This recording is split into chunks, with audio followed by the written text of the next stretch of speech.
순서를 좀 바꾸겠습니다. 외부 접속 먼저 하겠습니다. 대환유화 S51 황유식 연구원 접속돼 있나요? 네, 잘 들리시나요? 예, 조금만 크게 말씀해 주세요. 네, 알겠습니다. 네, 대한유화 먼저 말씀드리겠습니다. 일단 유가가 급락을 했고요. NCC 관련 석유화학 기업들의 리레이팅이 앞으로 예상이 되는 상황입니다. 유가가 급락을 했고 미국 셰일가스가 생산량이 이제 감소가 되는 상황이고요. 결과적으로 NCC 기업의 원가 경쟁력이 빠르게 회복될 것으로 전망을 합니다. 그래서 기업의 주가는 리레이팅이 되는 과정으로 하반기까지 가겠다라는 생각이고요. 유가 급락과 실적 회복이 이어졌던 2014년과 2015년에 평균 PBR을 적용을 해서 목표 주가를 9만 원으로 상향을 하겠습니다. 1분기 영업이익은 이제 적자가 한 457억 나왔습니다. 자세히 보면은 재고평가 손실이 약 한 350억 원 반영을 해서 이 부분이 예상 외에 크게 좀 발생을 한 거고요. 반면에 그만큼 2분기 실적 원가 부담은 가벼워진다고 보면 될 것 같습니다. 또한 납작 수입시차 때문에 네거티브 레깅 이펙트가 좀 작용을 해서 이런 적자가 나왔습니다.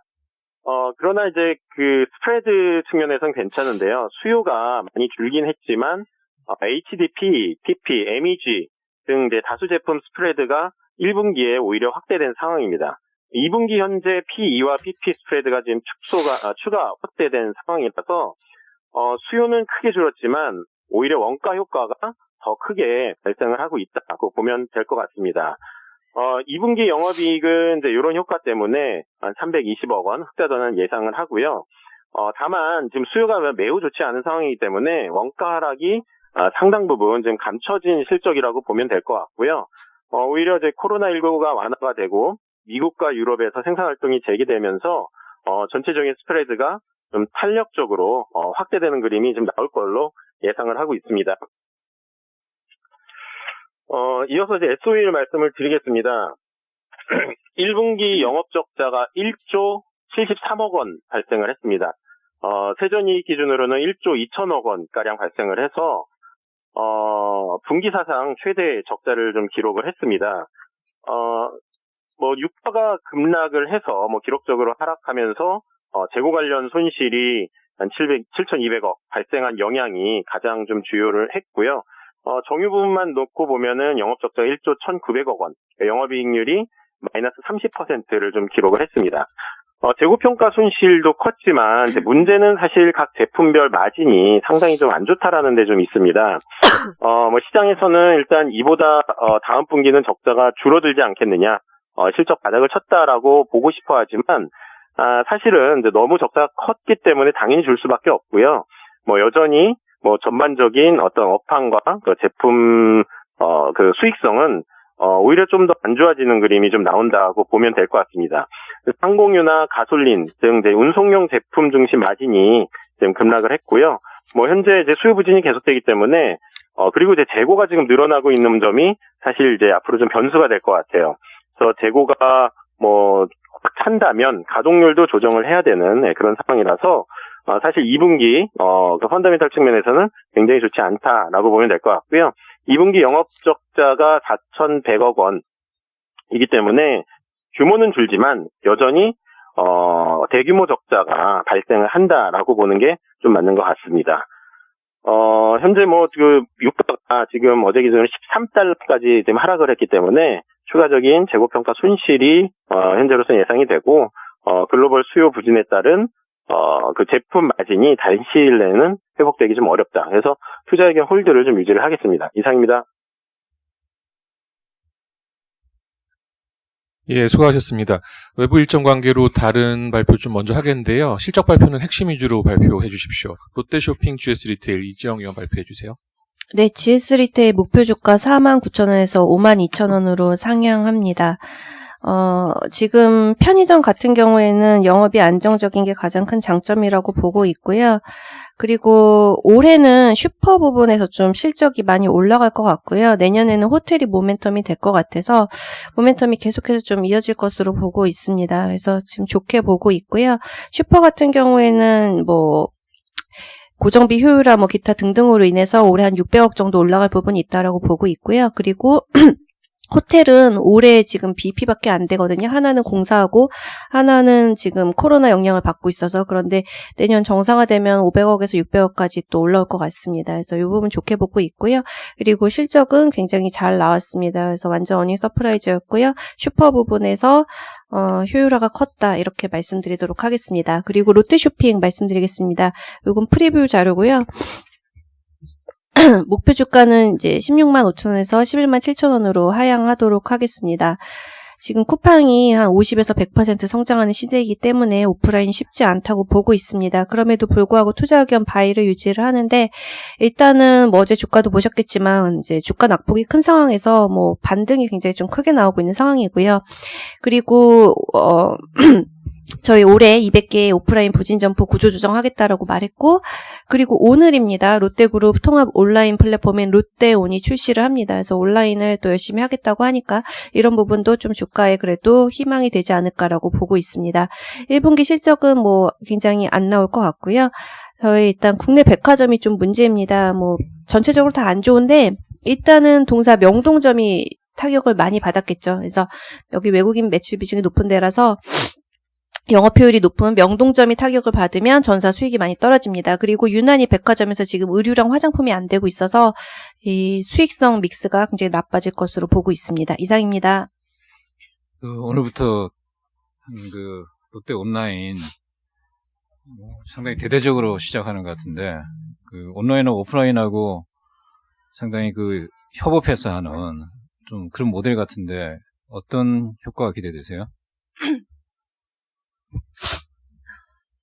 저희 롯데 쪽은 온라인 다 합하면은 한 7조 정도 되는 것 같아요.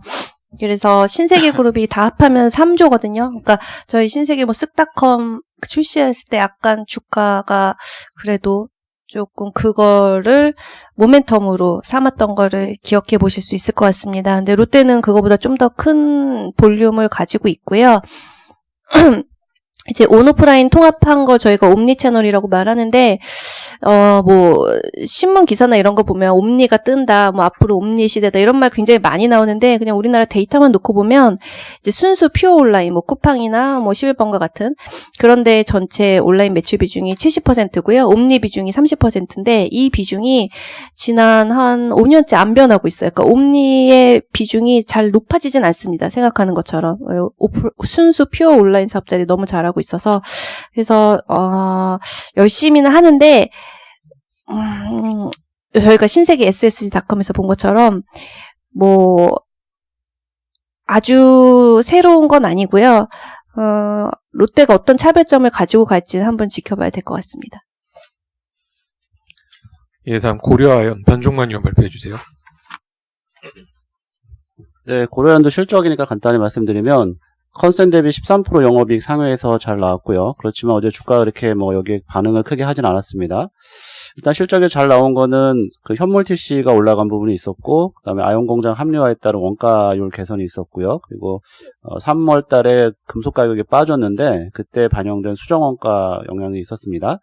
반면에 계열사들, 자회사들은 실적이 안 좋아서 SMC나 징크옥수 같은 회사들이 영업이익이 70%, 90% 전분기 대비 급감을 했고요. 2020년 전체적으로는 8,200억으로 기존 대비 한 4.7% 정도 전망치를 상향을 하고요. 지금 보면 벤치마크 TC가 올라간 것도 긍정적이라고 말씀드렸었고, 그 다음에 귀금속 가격 강세를 본다고 말씀드렸었는데 조금 부정적인 게 하나 생겼습니다. 이게 지금 중국의 스팟 TC가 한 달 사이에 30%가 빠졌어요. 그래서 이게 올해는 TC가 많이 올랐는데 내년에 TC가 떨어질 수 있다는 걸 의미하기도 하고, 또 올해 연간 TC 상승분 중에 현물 시장에서 사오는 거에 대해서는 또 TC가 낮아지기 때문에 그 효과가 사라지는 영향이 좀 있습니다. 그래서 지금은 주가 캐탈리스트는 이제 귀금속 가격 강세가 하나 남았다라고 보시면 될 것 같고, 이것에 따라 주가가 움직일 건데 뭐 저희는 계속해서 금 가격과 은 가격의 상승을 예상하기 때문에 고려아연에 대한 투자 의견 바이를 계속 유지합니다. 이상입니다. 예, 원래 순서로 돌아가세요. 채권 전략, 소버린 이슈 코멘트 전병화 연구원 발표해 주세요. 네, 어제 BOJ 추가 완화 정책이 발표됐습니다. 어제 포인트는 크게 세 가지인데요. 첫 번째로는 지난해가 이제 마이너스 0.25%로 역성장할 거다라는 거고요. 올해도 마이너스 0.4%로 기존의 0.9% 성장 대비해서 작년과 올해 일본 경기가 크게 부진할 거다라는 점을 BOJ가 시인을 했습니다. 2021년에 대해서는 기술적인 반등이 있을 거라고 예상을 했지만 예상 레인지가 1%포인트가 넘어서 사실 상당한 불확실성이 있다라고 인식을 하고 있고요. 이제 이번 주말부터 해서 일본이 골든위크에 들어갔는데 코로나19 확진자가 굉장히 많은 수치를 보이고 있기 때문에 여기에 대해서 좀 더 시장을 안정화시킬 수 있는 조치들을 BOJ가 내놨습니다. 지난해부터 시작된 그 관광객 급감 등으로 인해서 일본에서 부도 건수가 늘어나고 있는데요. 이 회사채 및 CP 매입 규모를 늘리면서 이들 기업들에 대한 금융 지원을 확대를 했고 국채 매입에 대한 상한을 폐지했습니다. 그래서 BOJ도 무제한 양적 완화가 실제로 상한이 없게 매입을 하기 시작했고, 근데 이제 사실 따지고 보면 BOJ는 여력이 여태까지 사용 안 하고 있던 잔액들이 상당히 많기 때문에 이거는 이제 정책 공조 얘기를 한 거다라고 보고 있습니다. 재무성에서 이번에 경기 부양을 위해서 한 26조 엔 정도의 예산을 집행을 하기로 했는데요. 전액 국채를 통해 조달하기로 했기 때문에 수급 부담이 상당히 있는 상황입니다. 그래서 이 부분을 BOJ가 모두 사주겠다라는 의지를 피력한 것으로 보여서 시장금리 최근에 크게 반등했었는데 대부분 다 강세 되돌림 발생할 것 같고요. 하향 안정화 될 것이다라고 예상을 하고 있습니다. 이상입니다. 네, 러시아 소버린 코멘트는 자료 대체하겠고요. 이어서 글로벌 리츠 위클리 김영근 의원 발표해 주세요. 네, 글로벌 리츠 간단히 말씀드리겠습니다. 우리 코스트 포로나를 19에 대해서 좀 생각을 많이 하고 있고요. 최근에 그래서 실적 부분에서 임대료 수치나 배당금 지급이 연장이 되고 연간 전망에 있는 임대료가 지금 하향 조정을 하고 있다 이래 보시면 될 것 같습니다. 그래서 4페이지의 그림 1번 보시면은 최근에 섹터별로 임대료 수치 현황이 나와 있습니다. 몰 같은 경우에는 4분의 1 정도밖에 안 되고요. 우리가 주로 괜찮게 보고 있는 산업용이나 주거용 부분은 99%, 94%를 임대료 수치를 하고 있다고 보시면 됩니다. 두 번째는 이제 모기지인데요. 현재 지점에서 많이 문의를 하는 모기지 리츠가 관련돼서는 연준의 국채와 MBS 무제한 매입을 선언하면서 리츠가 또 급등락을 계속 반복을 하고 있는데도 불구하고 지혜 유급 신청이 급증을 하고 있습니다. 6%대. 그래서 사실상 정부에서 지급 못하는, 그러니까 우리나라로 따지면 제2금융에서 보증하는 거는 아직 그게 매입까지 선언이 안 됐기 때문에 그런 이슈가 있다고 보시면 될 것 같습니다. 따라서 이제 시즌이 실적 시즌으로 해서 임대료 수치가 이제 불확실성이 있다는 거죠. 그래서 리츠 자체는 우리가 중립 의견을 계속 유지하고 있습니다. 그리고 5페이지에 우리의 MP도 산업용하고 데이터 센터 중심으로 휴먼 리스크가 없고 향후에도 코로나19가 끝나고 나서도 모멘텀으로 산업이 발전할 수 있는 지역을 섹터를 좋게 보고 있습니다. 추가적으로 우리가 이제 상장 인프라 리츠 다음으로 상장 인프라도 지금 준비 중이고 있어서 향후에 자료로 또 말씀드리도록 하겠습니다. 이상입니다. 네, 질문 없으시면 5월 FX 투자 전략 권하민 연구원 발표해 주세요. 네, 환율 전망 말씀드리겠습니다. 저희 일단 기본적으로 환율 전망 말씀드리면 매크로 우려가 지속되고 달러화 자산 수요가 이어질 수 있어서 달러 강세 압력 이어질 수 있다 말씀을 드리고 있는데요. 이번 자료에서는 유로화로 좀 말씀을 드리고자 합니다. 달러 지수의 58%가 결국은 유로화라는 점에서 유로화의 이제 반등이 달러 약세의 선결 조건이 될 텐데요. 결론부터 말씀을 드리면 아직 유로화 빠른 반등 어렵고 이에 달러 지수 강세 압력 이어질 수 있다. 이렇게 좀 정리를 드리겠습니다. 4페이지 그림 4번부터 좀 말씀을 드리겠습니다. 일단 지난달 있었던 IMF 경기 전망에서도 보시는 것처럼 유로존의 이제 성장률 전망이 가장 부진합니다. 마이너스 7.5%로 전망이 됐는데 특히 가장 부진한 게 이제 이탈리아입니다. 마이너스 9.1로 주요국 중에 가장 안 좋다. 이렇게 좀 보실 수가 있는데요. 그림 4번 보시는 것처럼 실제 서비스 부문에서 이제 지표 급락이 이탈리아가 좀 두드러지는 상황인데요. 쉽게 말해서 이제 서비스업 대비 관광업 비중이 가장 높다. 이렇게 좀 이해를 해보실 수 있을 것 같습니다. 인적, 물적 이동이 제한되고 자가격리, 봉쇄 조치 등이 취해지면서 이러한 오프라인 산업에 좀 직격탄을 맞고 있는데요. 결국은 이렇게 경기가 깨질 때 이제 우리가 기대하는 게 아마 정책이 될 겁니다. 6페이지를 가보시면은 일단 실물 경기 침체인 만큼 재정 정책에 좀 시장이 좀 관심을 갖고 있는데 일단은 지금 많이 유럽의 정책이 부족하다 이렇게 좀 판단하고 있습니다. 여러 가지 정책을 내놓고 있지만 실제 좀 뜯어보면은 내용을 돈을 직접적으로 손에 쥐어주는 정책이 아니라 대출 보증, 신용 지원 등의 유동성 공급 정책이 대부분이고요. 결국은 이제 7페이지 그림 11번, 12번 보시는 것처럼 미국 대비 현저하게 이제 금액이 낮고 올해 GDP 까이는 것도 충분히 상쇄하지 못하고 많이 하회한다. 아직은 재정정책 규모가 많이 부족하다. 이렇게 좀 판단을 하고 있습니다. 이렇게 재정정책이 부족한 것도 이제 사실 이유가 있는데요. 8페이지부터 이제 말씀드릴 채무 쪽 얘기입니다. 이탈리아가 대표적이죠. 이미 정부 부채 비율이 133%에 좀 달하고 있어서 계속 정책이 나올 때마다 재정 건전성에 대한 얘기가 같이 나오는데요. 사실 이제 유로존 같은 경우는 19개국이 모여서 이제 만들어진 지역 공동체이기 때문에 질서나 규약 같은 게 있는데요. 정부 부채 비율이 60%로 이제 상한이 정해져 있습니다. 60%까지 이제 60% 정도까지 해줘야 되는데 지금 이미 그림 14번 보시는 것처럼 19개국 중에서 10개 국가가 이제 부채 상한도 넘어버리고 실제로 이제 좀 많이 질서가 깨져 있는 상황이고 더욱더 채무 부담이 이어질 수 있다. 이렇게 판단을 하고 있습니다. 프랑스 같은 경우도 속해 있고요. 그래서 이런 상황이라면 그림 15번처럼 이제 결국 부채 비율 하락이 이제 유의미하게 나와줘야 되는데 우리가 부채 비율 하락을 얘기할 때 이제 분모에 해당하는 GDP 쪽, 즉 가격이 오르거나 혹은 수요가 개선돼야 되는데 지금 디플레 압력에다가 글로벌리 수요 감소라는 상황을 고려하면 이쪽은 우려가 쉽게 해소되긴 좀 어려워 보입니다. 넘겨보시면 10페이지인데요. 그럼 이제 결국은 정책 당국이 주력하는 신용보증, 대출 지원 쪽에서 효과가 있을 거냐. 저희는 이쪽에 대해서도 이제 통화승수라는 지표로 확인이 가능한데 쉽게 말해서 공적 유동성 풀릴 때 어느 정도로 민간의 유동성 흘러가는지 좀 이렇게 봐주시면 될 것 같습니다. 미국 대비 하회하고 있고 계속 낮아지는 추세라서 사실 그림 18번, 19번 보시는 것처럼 일단은 빠르게 대출이 올라오거나 인플레 압력이 형성되기는 좀 어렵다. 이렇게 좀 보고 있습니다. 플러스 이제 어펜딕스 느낌으로 11페이지를 보시면 유로존 얘기 나올 때 꼭 같이 나오는 고유의 불확실성이 이제 난민 얘긴데요.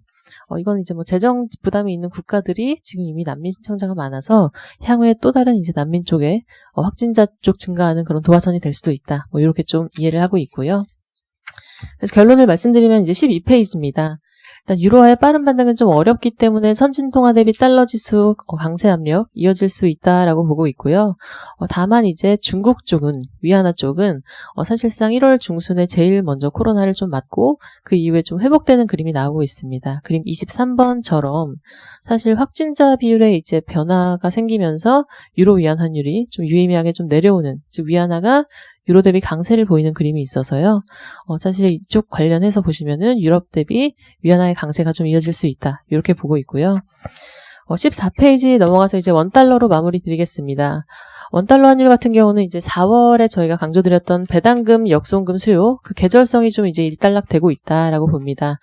계절성도 지났고, 지금 중국의 어떤 지표 회복 속도나 코로나 정점 통과와 맞물려서 위안화 안정과 연동돼서 오히려 원화 가치도 가파르게 약세를 보이긴 어렵다. 이렇게 좀 판단을 하고 있는데 문제는 이제 4월부터 우리나라 펀더멘털 쪽이 이슈가 될 것 같습니다. 이미 3월 수출은 좀 선방한 가운데 4월 수출이 이제 두 자릿수씩 감소할 것으로 지금 예상이 되고 있어서 아마 선진국발 수요 급감을 좀 지표에 반영하는 시간이 아닐까. 여전히 강세냐 약세냐 한다면 원화에는 약세 압력이 좀 우위일 거다. 이렇게 좀 판단을 하고 있습니다. 이상입니다. 네, 다음 산업기업 분석입니다. 포스트 코로나 19 시리즈 두 번째 이슈 분석 워킹 온 더 클라우드 발표해 주세요. 네, NH 이슈 분석 말씀드리겠습니다. 코로나19 이후에 개인과 기업의 변화가 이제 생활 패턴이든 비즈니스 패턴이든 많이 변화가 일어날 것으로 보입니다. 그래서 시대의 변화에 맞춰서 저희 NH투자증권에서는 포스트 코로나 시대의 시리즈물을 계속적으로 준비 중에 있습니다. 그래서 첫 번째 시리즈로 4월 2일 날 언택트 시대와 관련된 유망산업과 주식들을 발간을 했고요. 두 번째 시리즈로는 워킹 온 더 클라우드라고 하는 클라우드와 데이터 센터 관련된 내용을 준비를 했습니다. 최근에 보면 코로나 이제 19 이후에 비즈니스, 그러니까 사업적인 면에서 회사들이 이미 선진국에서는 유연근무제라든가 그리고 재택근무라든가 이런 것들을 많이 하고 있는데 우리나라도 이제 코로나 때문에 이런 것들을 도입하기 시작했습니다. 실질적으로 우리나라도 원래 재택근무에 대한 개념은 있었지만 우리나라의 그 특성상 눈에 보여야 되는 그런 일처리, 그리고 항상 회의 소지, 불필요한 회의 소지 이런 것들이 많기 때문에 재택근무가 실질적으로 시행되지 않았었죠. 근데 제가 최근에 그 게임 회사 대표를 만났는데 처음에는 재택근무에 대해서 우려를 했었는데 오히려 그 생산 효율성이 좋아졌다 그러더라고요. 그래서 뭐 들어보니까 뭐 회의가 일단 없고요. 불필요한 회의가 없고, 그 다음에 윗사람들이 뭐 부르는 호출하는 것도 별로 없고, 그리고 뭐 담배, 커피 이런 것들도 줄어들다 보니까 오히려 게임에 대한 개발 시간이 늘어났다 그러더라고요. 그런 것들을 보면 오히려 이제 재택근무에 대한 이런 것들에 대한 불필요한 고정관념 이런 것들이 이제 해소되는 시기가 아닌가라고 보고 있습니다. 근데 대부분의 중소기업들이 재택근무에 대한 이런 인프라가 설치가 안 돼 있죠. 근데 그런 것들이 되려면 일반적으로 일단 인프라가 되려면 클라우드가 설치가 돼야 되고, 클라우드 이전에는 데이터 센터가 설치가 돼야 됩니다. 그래서 클라우드 환경이 구축이 되어야 되는데 이제 클라우드 시장이 정부의 지원으로 점차적으로 커질 것으로 보고 있습니다. 코로나 사태가 발발한 이후에 과학기술정보통신부와 고용노동부에서는 중소중견기업을 대상으로 클라우드 서비스에 대한 지원 대책이 나왔고, 그 지원책이 나왔습니다. 일단 클라우드는 페이지 11페이지를 보시면 표 5번을 보시면 인프라 서비스, IaaS라고 하는 인프라 서비스와 파스라고 불리는 플랫폼 서비스, 그리고 사스라고 불리는 소프트웨어 서비스로 구분이 되는데, 이아스 같은 경우는 단순히 서버만 빌려주는 사업입니다. IDC 같은 거죠. 그리고 플랫폼 서비스 같은 경우는 거기에 OS까지 얹어져서 하는 사업이 플랫폼 서비스입니다. 결국은 인프라 서비스와 플랫폼 서비스는 우리가 알고 있는 아마존이나 KT가 하고 있는 IC 서비스 센터가 이쪽 분야라고 보시면 될 것 같습니다. 대기업 영역이라고 보시면 될 것 같고요. 사스 같은 경우는 소프트웨어 서비스인데 더좀 비전 같은 모델입니다. 그전에 소프트웨어를 패키지 형식으로 팔다가 이제 클라우드 형식으로 판매하는 것들이 이제 사스 형식인데, 이런 것들이 이제 중소기업 할 수 있는 영역이고 이쪽 시장이 상당히 좀 커질 것으로 예상을 하고 있습니다. 그래서 저희가 주목해야 되는 거는 이 사스 쪽 시장, 중소기업 입장에 사스 쪽 관련된 업체들을 좀 주목을 하고자 하는 겁니다. 다음은 데이터 센터와 관련해서 인재영 연구원이 네, 데이터 센터 부분 말씀드리도록 하겠습니다. 17페이지부터 참고하시면 될 것 같고요. 데이터가 좀 폭증을 하면서 데이터 센터 역할 역시 좀 중요해지고 있습니다. 그러니까 데이터 센터는 사실 서버 호텔이라고 좀 불리고 서버나 네트워크 회선을 좀 제공하는 시설을 의미합니다. 근데 크게 이제 냉각, 전력, 통신망 연결, 보안 시설을 제공하고 IT 서비스 제공자인 임차 기업 같은 경우는 서버나 렉 라우터를 소유하고 통제하는 구조고요. 사실 이 중에서 특히 냉각 서버 장비가 온도와 습도에 좀 민감해서 이를 일정하게 유지하는 설비가 되게 중요합니다. 특히 이제 냉각 시스템에 대한 비용이 중요한데, 냉각에 소요되는 비용이 전체 운영 비용의 50%를 좀 차지하고 있기 때문이고요. 따라서 이 열기를 어떤 방식으로 냉각시킬 것인지, 효율성을 어떤 방법을 할 것인지가 되게 중요합니다. 그래서 자연환경을 이용한 데이터 센터를 많이 짓고 있는 그런 트렌드고요. 22페이지 보게 되시면 데이터 센터 트렌드 변화에 대해서 좀 말씀드리도록 하겠습니다. 클라우드 서비스가 이제 상용화되면서 데이터 센터도 트렌드가 좀 변화를 좀 하고 있습니다. 데이터를 저장하는 핵심 역할은 하이퍼스케일 클라우드에서 하고, 사용자 근거리 네트워킹은 엣지 데이터 센터에서 하게 되는데요. 이 하이퍼스케일에 대한 공통된 정의는 없는데 최소 10만 대 이상의 서버나 10,000 대 이상의 렉, 그리고 뭐 메모리나 뭐 스토리지를 유동적으로 호환할 수 있는 능력을 갖추고 있으면 하이퍼스케일이라고 좀 지칭을 하는 것 같고요. 두 번째는 엣지 컴퓨팅에 대한 마이크로 데이터 센터인데, 24페이지 그림 38번을 보시면 화웨이의 모듈형 엣지 데이터 센터가 있습니다. 그러니까 이게 클라우드의 이제 지연 속도나 대역폭 한계를 극복하기 위해 좀 만들어진 건데, 업계에서는 약간 중간급 데이터 센터는 좀 없어지고 뭐 완전 하이퍼스케일 초대형화거나 아니면 완전 엣지 마이크로 데이터 센터 이렇게 이분화될 거라고 좀 전망이 되고 있습니다. 다음으로는 이제 데이터 센터 관련 플레이어에 대해서 말씀을 드릴 텐데, 클라우드, 리츠, 서버 반도체 순서대로 말씀을 드리도록 하겠습니다. 사실 클라우드 업체들 먼저 말씀드리면, 미국의 빅4라고 하는 마이크로소프트, 아마존, 알파벳, 페이스북이 설비 투자 금액은 아시다시피 17년부터 폭발적으로 증가를 시작했는데, 이 대부분이 데이터 센터 투자 금액이었고요. 25페이지 39번, 40번 보시면 빅4나 중국의 BAT 업체들의 캐펙스 금액도 올해, 내년 다 늘어날 거라고 예상이 되고 있습니다. 물론 코로나 영향으로 구글이나 페이스북이 하반기 이제 데이터 센터에 대한 보수적인 투자 전망이 좀 되고 있지만 컨센 기준으로는 올해에도 한 20% 정도 전년 대비 증가할 거라고 좀 예상이 되고 있고요. 데이터 센터 리츠 좀 말씀드리겠습니다. 미국의 데이터 센터의 30%, 전 세계 데이터 센터의 약 25%를 공모상장 리츠가 좀 보유를 하고 있습니다. 크게 이제 사업을 홀세일, 코로케이션, 인터커넥션 이 세 가지로 좀 나뉘는데 대형 클라우드 업체한테 통째로 임대를 해주는 게 홀세일이라고 하고요. 코로케이션은 일반 기업한테 이제 데이터 캐비넷 단위로 좀 임대를 해주는 거를 말하고 있습니다. 인터커넥션 같은 경우는 외부 통신망을 거치지 않고 다른 고객과 데이터 센터 내에서 트래픽을 주고받을 수 있는 서비스를 인터커넥션이라고 합니다.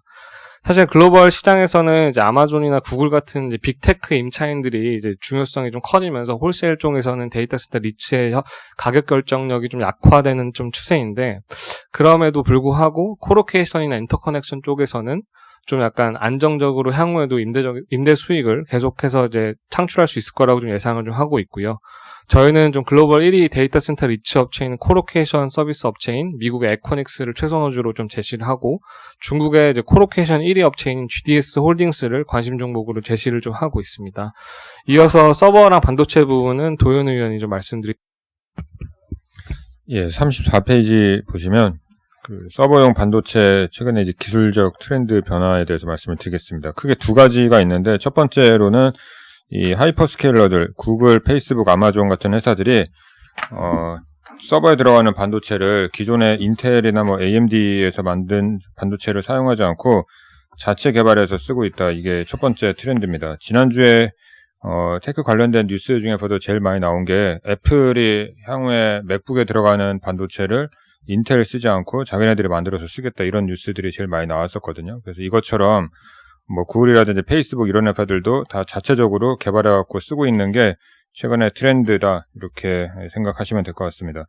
아마존이 작년 12월 달에 그 행사를 열면서 공개한 반도체가 두 개가 있는데, 첫 번째로 이제 그라비톤이라는 칩이 있고요. 두 번째로는 인프렌시아라는 칩이 있습니다. 첫 번째 같은 경우는 인텔이랑 AMD의 그 반도체를 대체하는 자체 개발 반도체고요. 두 번째는 머신러닝 추론 반도체입니다. 회사가 얘기를 하는 게 이 제품 둘 다 인텔이나 AMD의 칩보다 성능이 40%에서 60% 정도 더 높다, 이렇게 얘기를 하고 있습니다. 이 외에도 뭐 페이스북이라든지 뭐 중국의 알리바바, 그리고 구글, 화웨이 이런 회사들이 다 각자 자체적으로 반도체를 최근에 개발하고 있습니다. 이런 흐름에서 저희가 이제 수혜를 받을 수 있다라고 생각하는 회사들은 첫 번째로는 이제 파운드리입니다. 삼성전자라든지 TSMC 이런 회사들이 이런 회사들이 만든 이 칩들을 다 제조를 해주고 있기 때문에 제일 첫 번째 수혜가 가능하고요. 두 번째로는 이 회사들이 자체 개발을 하고 있다라고는 하지만 이 칩을 처음부터 끝까지 다 자기네들이 설계하는 게 아니고 영국의 이제 암이라는 회사의 아키텍처를 사다가 한 10%만 튜닝해서 만들기 때문에 이 암이라는 회사가 수혜가 가능하지 않을까, 이렇게 생각합니다. 이 회사는 상장 폐지됐고요. 뭐 아시다시피 손정희 그 회장이 소프트뱅크에서 인수해가지고 흡수한 회사이기 때문에 관련돼서도 수혜가 가능하지 않을까, 이렇게 보고 있고, 이제 많이 말씀드린 내용이지만 이런 회사들이 그 반도체 칩을 설계하기 위해서는 설계 툴을 써야 되는데 뭐 시놉시스라든지 케이던스 이런 회사들의 툴을 써야 됩니다. 그래서 그런 회사들도 주목해서 좀 보셔야 될 필요가 있다, 이렇게 보고 있습니다. 39페이지 보시면 그 두 번째 트렌드인데요. 칩 사이즈가 점점 커지고 있다라는 게 최근에 좀 눈에 많이 띕니다. 그 40페이지에 그림 63번을 보시면 어떤 그 사람이 이 손에 들고 있는 판 같은 게 있는데, 이게 뭐 웨이퍼라든지 그런 그 제품이 아니고 칩 한 개입니다. 칩 하나가 거의 웨이퍼 스케일처럼 커지고 있는 게 최근의 트렌드입니다. 그 이유가 예전에는 그 미세공정 전환이 잘 됐기 때문에 같은 성능을 더 높이면서도 칩을 작게 만드는 게 가능했는데, 최근에는 아시겠지만 점점 뭐 10나노 밑으로 내려가고 그러면 이제 공정 전환이 잘 안 됩니다. 그래서 업체들이 선택한 방법이 칩 사이즈를 키워가지고 성능을 늘리는 거를 최근에 이제 트렌드로 보여주고 있습니다. 아까 그 보신 그림에서도 보셨듯이 칩이 점점 커지게 되면 이제 제일 수혜받을 수 있는 회사들은 반도체 장비 업체입니다. 왜냐하면 기존에는 뭐 칩 하나 만드는데 장비가 1개 들어간다라고 하면 칩이 2배가 커지면 장비가 산술적으로 계산해보면 뭐 2대, 3대씩 들어갑니다. 그래서 이런 흐름에서는 뭐 국내 장비 업체들도 마찬가지입니다. 뭐 원익 IPS라든지 테스 이런 회사들도 뭐 수혜가 가능하고 뭐 ASML, 뭐 램리서치, 뭐 어플라이드 머티리얼즈 이런 회사들도 수혜가 가능하다 그렇게 보고 있습니다. 그리고 아까 보셨던 그런 칩들 만드는데 제일 중요한 기술적인 이슈는 이 전공정이 아니고 사실 후공정입니다. 후공정 단에서 이 여러 가지 문제들이 발생하는 걸 해결해야 되기 때문에 후공정 기술이 상당히 좀 중요해지고 국내에 뭐 네페스라든지 뭐 SFA 반도체 이런 회사들도 장기적으로 수혜가 가능하다 이렇게 생각하고 있습니다.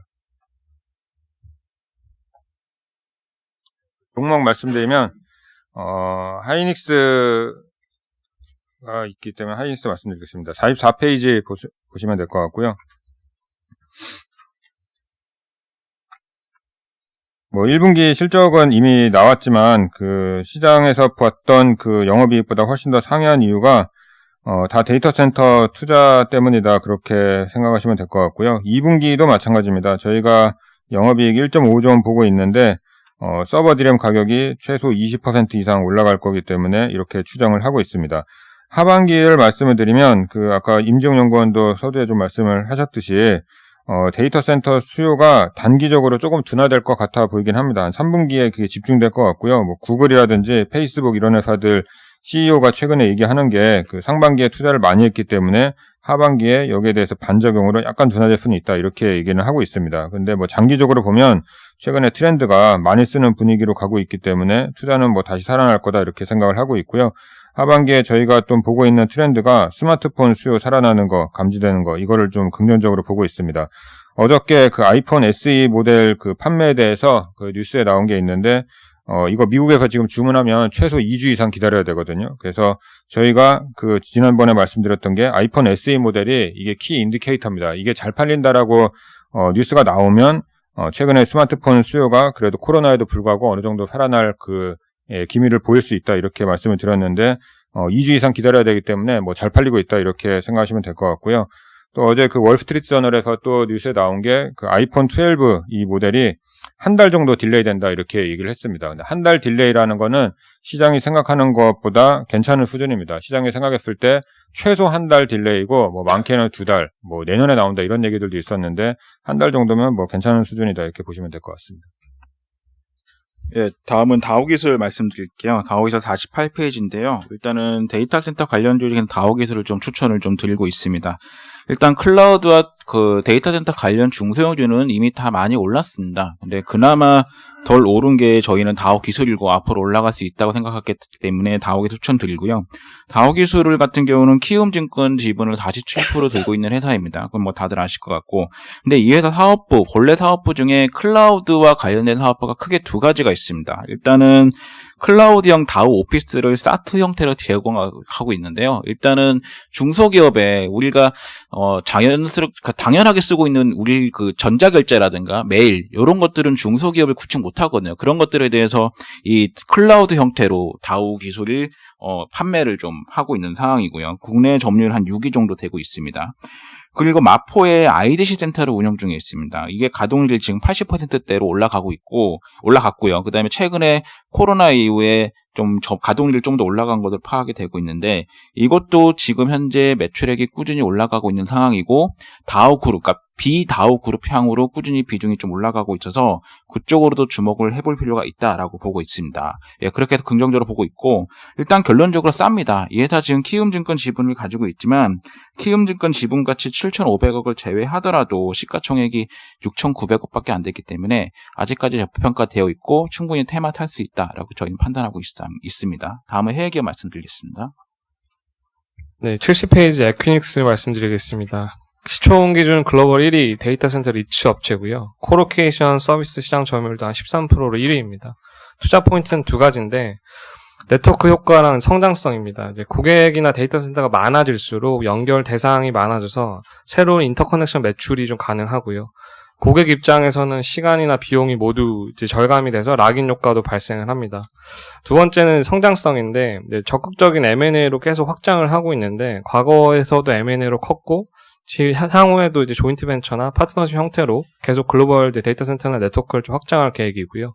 코로나 때문에 시장 변동성 확대되면서 이제 고점 대비 30% 하락했다. 이제 V자 반등에 성공해서 지금 전고점 이미 뚫었고요. 데이터 센터 건설 일정은 좀 지연이 일부 발생할 수 있는데 실적 가이던스 변화는 없는 상황입니다. 그 PER 개념인 PFFO가 지금 27배로 이제 피아 평균 22배 대비 할증 거래 중인데 저희는 이제 글로벌 1위 프리미엄 좀 타당하다고 좀 보고 있고요.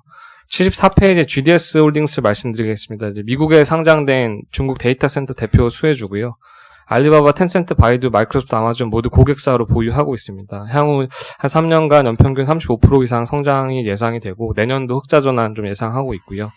최근에는 일선 도시의 전력 효율 규제가 좀 강화가 되면서 시장 진입 장벽이 계속해서 높아지고 있는 상황이고 저희는 일선 도시에 많이 데이터 센터를 확보하고 있는 GDS 홀딩스가 수혜가 가능할 거라고 좀 전망을 하고 있습니다. 이상입니다.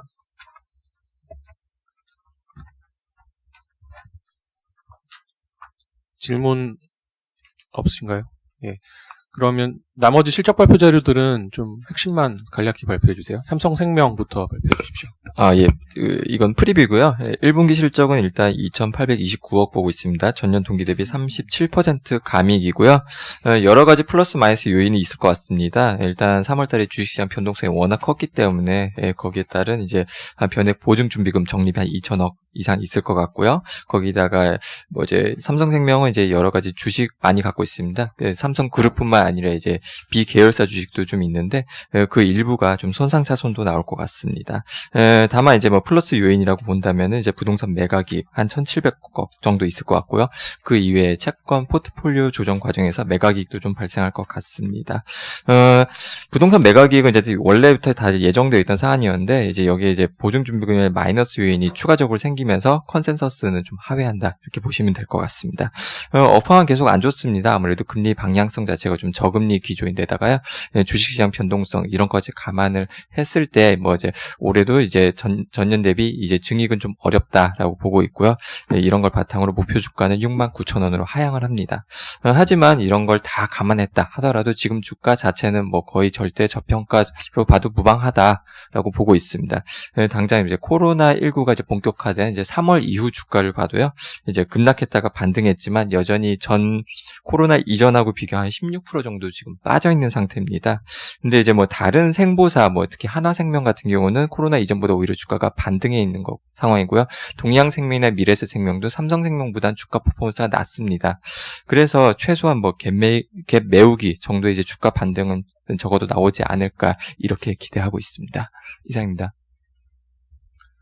예, 다음 덴티움 나간좀 연구원 발표해 주세요. 네, 덴티움 프리뷰 자료 작성했습니다. 목표 주가를 기존 52,000에서 5만원으로 하향하겠습니다.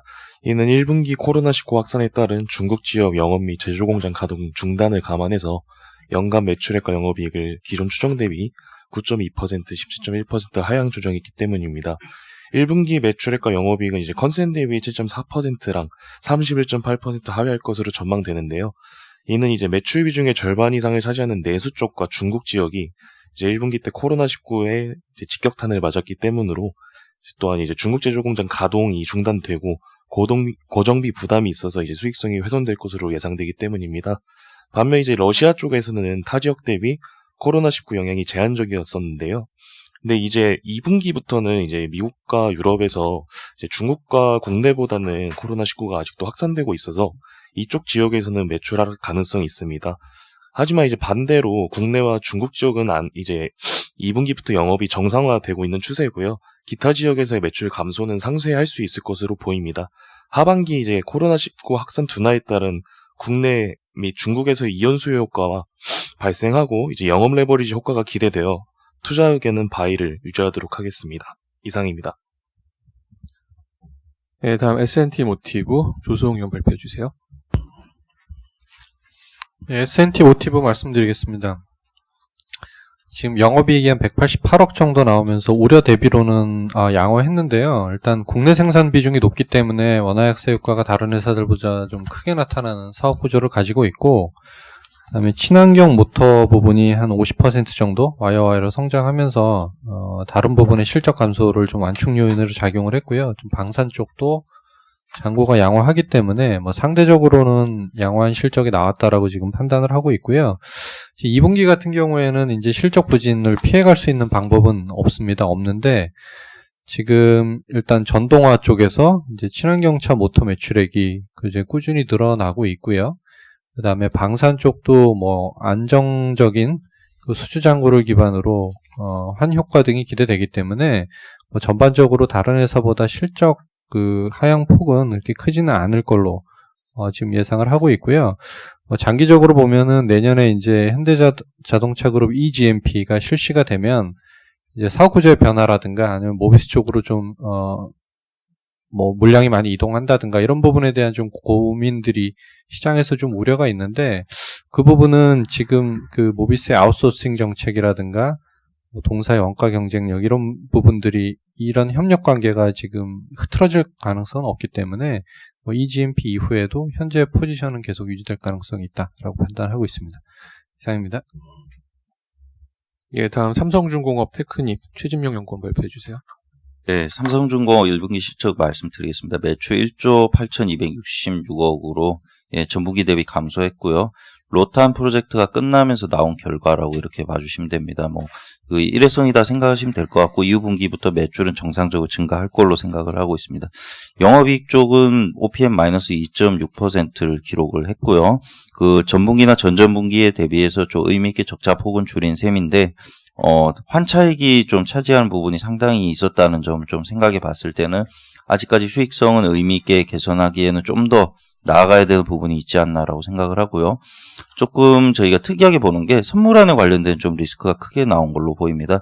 재고자산에서 환차익이 582억 발생했는데 그 달러화 강세에 따른 그 선물안 그 파생계약 가치 하락이 영업 외쪽에서 1,033억이 나왔기 때문에 결과적으로 보면 이득보다는 좀 손해가 컸던 것 같다라고 이렇게 생각을 하고요. 이러한 점들을 좀 감안했을 때는 아직까지 시추선에 관련된 좀 잔재들을 좀 더 회복을 해야 될 것 같다. 이렇게 보고 있습니다. 1분기 수준은 굉장히 부진한 3억 달러에 그쳤고요. 2분기에도 유사한 형태가 좀 진행되리라고 생각을 합니다. 차후 대형 LNG 프로젝트 수주가 나오면 그때 가서 조금 개선이 있지 않을까 생각을 하고 있습니다. 투자 의견 홀드 유지, 목표 주가 4,700원 유지하겠습니다. 이어서 테크닉 말씀을 드리겠습니다. 그 매출 쪽에서는 큰 특징 없이 시장 기대에 좀 부합을 하는 31.3억 달러가 나왔습니다. 그 작년에 LNG에 관련된 프로젝트 수주가 많았기 때문에 올해 매출 증가가 예상이 되는 상황이었고요. 다만 이익 쪽을 보시면 조금 놀랍습니다. 그 매출보다 영업 손실이 더 큰 규모가 나오는데요. 이 이유는 사업에서 나온 손실은 아니고요. 영업권 손상 처리 27.5억 달러가 회계에 반영됐다고 합니다. 회사 쪽 설명은 현재 주가 급락이 너무 심했고 실질적으로 이 관련된 사업들도 안 좋은 게 맞기 때문에 영업권을 이번에 손상 처리했다라고 이렇게 얘기를 하고 있습니다. 사실 영업권 손상을 배제하고 보면 영업 손실은 한 12.5% 정도, 죄송합니다. 그 이를 제외한 적자 규모는 마이너스 3.9억 달러 정도 되니까요. 그 어떻게 보면 실질적으로는 BP에 가까운 손익이었다 이렇게 이해하시면 될 것 같습니다. 회사 쪽에서는 현재 수주도 잘 안 되지만 공사 현장에서 계속 환자가 발생하고 있기 때문에 사업상 차질이 연내 지속될 걸로 보고 있다라고 이야기하고 있습니다. 이상입니다. 예, 기업은행 우리금융지주 조보람 위원 발표해 주세요. 네, 우리금융은 전반적으로 기대치 부합하는 실적을 발표했고요. 기업은행은 예상보다 낮았던 대손 비용으로 인해 기대치 상회하는 실적을 발표했습니다. 어제 실적에서 하이라이트 할 만한 부분은 우리금융이 현재까지 1분기 실적 발표한 은행들 중 유일하게 전분기 대비 마진 하락을 방어했다는 부분이고요. 기업은행은 일회성 요인 등으로 인해 예상보다 낮은 크레딧 코스트를 발표했는데 이 두 가지, 즉 마진과 대손 비용, 2분기부터 더 안 좋아질 주요 지표들이기 때문에 이번 분기에 보였던 모습은 아마도 일회성 이벤트로 끝날 가능성이 높다고 판단됩니다. 어제 은행주 급등은 저희가 봤을 때는 기술적 반등이라고 봅니다. 저희가 기존 리포트에서 몇 번 말씀드렸다시피 주가 조정의 골이 깊었던 만큼 반등 시도는 가능하지만 이 거시 환경 가시성 확보가 없다면 주가 및 밸류에이션은 변동성과 디스카운트 폭 확대로 이어질 수밖에 없다. 라고 말씀드렸고 현재도 그 상황은 지속되고 있습니다. 2분기부터 이 마진 훼손과 그리고 자산 건전성 악화가 본격화될 전망을 감안하면 어제와 같은 반등은 지속되기 힘들다고 생각하는 게 저희의 뷰입니다. 이상입니다. 장단기 금리 차가 좀 상승이 좀 가파른 것 같은데 이 부분은 뭐 주가 상승하고는 뭐 아직 연관을 짓기는 좀 힘든 네, 건가요? 아직은 그렇고요. 사실 금리 인하가 한 번 더 이뤄질 수 있다는 게 저희 하우스 뷰이고 그런 부분이 사실은 주가에는 불안한 요소로 남아 있고요. 이 실적 컨퍼런스 콜을 쭉 종합해 보면 경영진들도 1분기보다 2분기에 마진 하락이 더 가속화될 것으로 모두 임모함 얘기를 하기 때문에 그런 점을 감안하면 펀더멘털 측면에서는 EQ 실적이 더 안 좋아질 것이라 지금 반등이 너무 좀 이른 것 같아요. 그래서 저희가 봤을 때는 어제 반등은 좀 약간 과도한 반응이라고 생각합니다. 예, 이상 자료 발표 마치겠습니다.